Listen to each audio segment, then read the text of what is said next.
So you want to learn about the OARS model, and you want to make an agent that works with OARS. What is OARS? You search on the internet, and this website comes up, apereo.org. It's this article by Bill Rose, which takes you to a hack site that's about OARS. Clearly, there's some AI involved somewhere. I mean, there's emojis.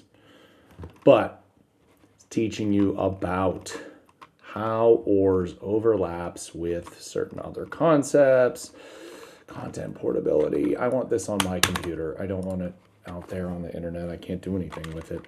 It's out there on the internet. So I'll fire up hacks.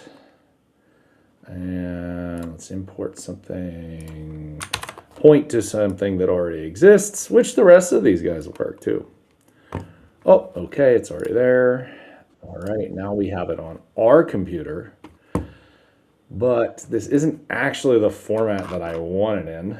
So I'm going to export it, and let's export it as a doc file. All right, so I took that site that was out on the internet. Yes, it was a hack site, I understand. And then I pulled it down to my computer, and then I said, turn that into a Word document. And there it is with all its glorious emojis. I'll be honest, I mean, Markdown is a lot more practical when we're interfacing with LLMs, and it also maintains the questions in this format. So I think we're going to keep it in that format. And then that way, when we're using AI Studio and I need to add in a source of truth, I'm not telling it to parse a website every time.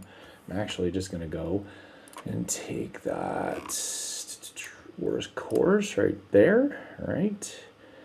Yeah, interpret it. Oh, I mean, I could interpret it as code, I guess, but it's a text document.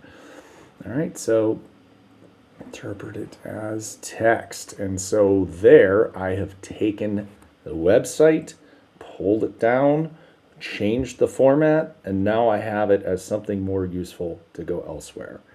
This is ubiquity. We want to be the transport layer.